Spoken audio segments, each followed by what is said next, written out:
Have you ever heard of the dog roundworm called Toxocara canis? It may look like an ordinary worm, but this parasite can infect puppies before they are even born and can even infect humans.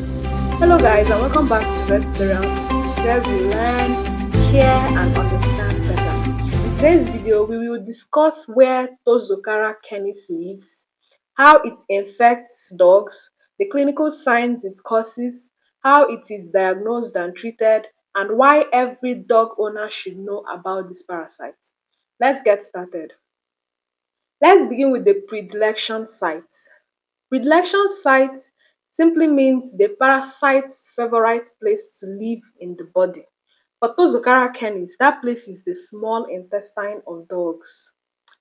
Description: Toxocara canis belongs to the class Nematoda or Nematoda, meaning it is a roundworm. So this worm is a large white worm. The male grows to about 10 centimeters, while the female can reach 18 centimeters in length. Under the microscope, the head of this worm has a large cervical alley, giving it an elliptical appearance. Its eggs are dark brown with a thick pitted shell, making them easy to recognize during diagnosis. Now, who are the hosts? The host is simply the animal in which the parasite lives and develops. So the main hosts of Toxocara canis are dogs and foxes.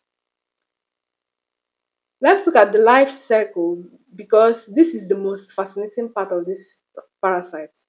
The infective stage is the L3 larva inside the egg.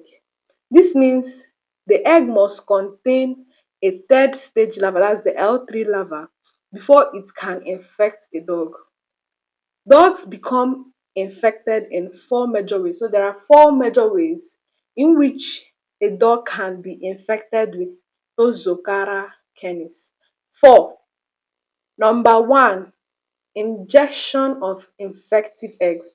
That is eggs that are containing the third stage larva, L3 larva. Remember, if the egg is not containing the third stage larva, it is not infective. So dogs may swallow the infective eggs from contaminated soil, food, water, or other contaminated environments. So once swallowed, the eggs containing the L3 larva will hatch in the small intestine. Then the larva, the L3 larva, will travel through the bloodstream to the liver first, and then from the liver it goes to the lungs. At the lungs, this larva will molt, and then after molting, it will move from the lungs to the trachea. Then when it gets to the trachea, the dog will cough it up and swallow it. Then it goes back into the digestive tract of the dog and finally return to the small intestine where they mature into adult worms. So this is called hepatic trachea migration. I think it's self-explanatory. Hepatic trachea, that means from the liver to the trachea. And it mainly occurs in puppies up to about 2 to 3 months of age. That's it. Occurs in, you know, will I say younger puppies. So the second way in which a dog can be infected is the somatic migration. Remember I said dogs can get infected through four major ways. And I've mentioned the first one, injection of infective eggs, or you can call it the hepatic trachea migration. So the second one, the somatic migration. This one occurs in older dogs, that's from 3 months upwards. So here the larva moves differently. Doesn't move like it does in the hepatic trachea migration form. So instead of the larva returning back to the intestine, just like it does in the hepatic trachea migration, they'll migrate to tissues such as the liver, the lungs, the heart, the brain, the skeletal muscles, and even the walls of the intestine, where they become dormant. By dormant, it means that they don't develop further. They will just remain dormant, and they are not active. So, like I said, this is known as somatic migration. The third way in which a dog can become infected is the transplacental transmission. So this one occurs during pregnancy. During pregnancy, the dormant larva becomes active. Remember I mentioned that in somatic migration, when the larva moves to tissues like the liver and all of that, they become dormant. So, but during pregnancy, these dormant larva, they become active all of a sudden. And then what do? They now migrate across the placenta to infect the unborn puppies. Very wicked parasites. So this explains why many puppies are already infected at birth. In fact, once a female dog has been infected, she may continue to infect future litters even without being exposed to the parasite again. That's why this parasite is very dangerous. So the fourth way in which this parasite can infect dogs, we have the transmammary transmission. This parasite is a very successful one. You cannot stop it. You can never, you cannot stop it. It's very successful. So transmammary transmission, here, the puppies can also become infected. Like even if the puppy should escape the parasites in the body. They can also be infected by drinking milk from an infected mother during the first 3 weeks of lactation. Very wicked parasites. So unlike the previous routes, the larvae do not migrate through the liver and lungs after entering through the milk.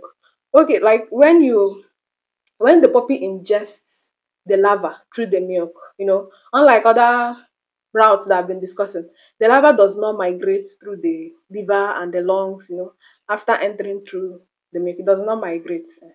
So finally, dogs may also be infected by eating paratenic hosts. So it doesn't just stop at the transmammary transmission. Dogs can also be infected when they eat paratenic hosts. Paratenic hosts are hosts that they ingest the L3, the larva that is containing the L3 stage, and then the larva does not develop further. It just remains there in the L3 stage.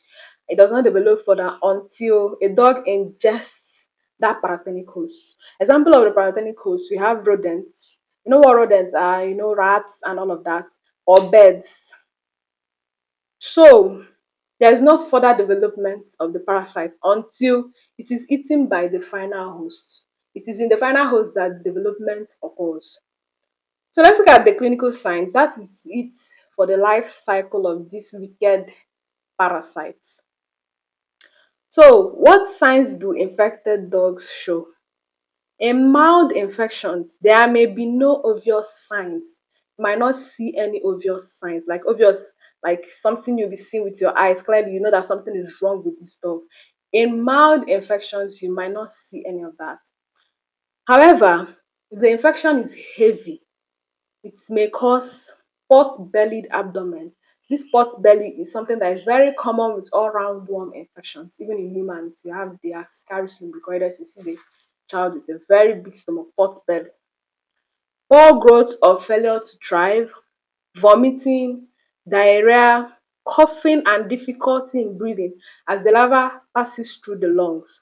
So in severe prenatal infections, puppies may even die within a few days after birth. Chai, very sad. Let's look at the diagnosis. For the diagnosis, this is usually made by examining the feces.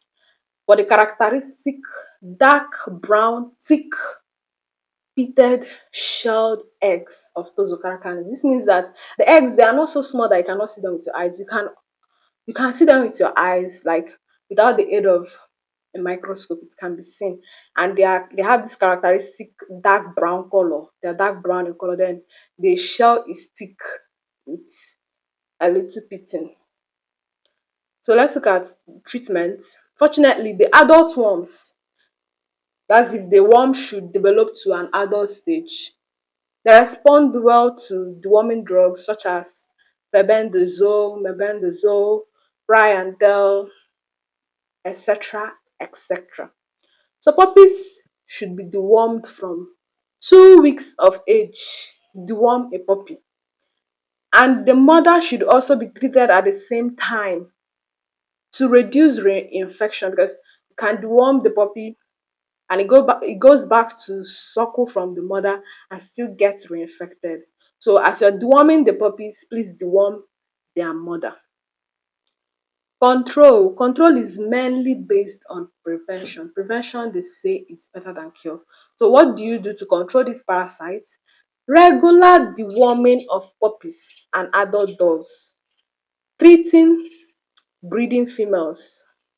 If you know you're going to use the female dog for breeding, please treat it very well. Ensure that it is free from parasites and all other diseases because of the innocent puppies. So also dispose dog feces properly.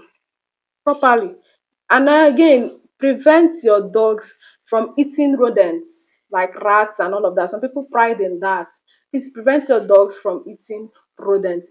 It can expose them to some of these very wicked parasites. So why is this parasite important?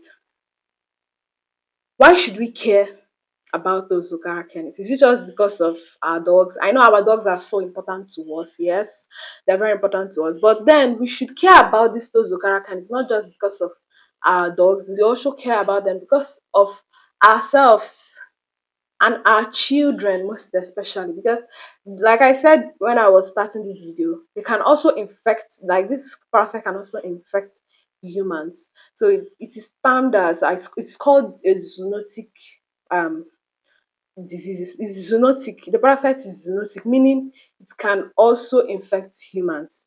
Young children are especially at risk if they accidentally swallow infective eggs from contaminated soil or dog feces. In humans, the larva may migrate through different organs, causing a condition known as visceral larva migrants. Visceral larva migrants. So that's Toxocara canis, one of the most important roundworms affecting dogs worldwide. So I hope you gained something from this video. I hope you gained something from this video. Please remember that the key thing to remember, don't forget this, that puppies can become infected even before they are born or immediately after they are born. They can become infected. And dogs, there are four major routes in which these parasites can affect dogs. If you did not get anything from today's video, just know and remember that this parasite is very successful. It is very, very successful. You chase it from here to come through this place. If the puppy escape it at birth, it can also re-encounter it when it is suckling. So very successful parasite. So if you enjoyed this video, don't forget to like, subscribe to my channel, and share it with someone who loves animals. And also, this is mainly for students though, but then it's a general knowledge that I think that every dog owner should have. So please share it to your friends that loves dog and all everybody that needs to see this video. Thanks for watching this video. I'll see you in the next one. Subscribe.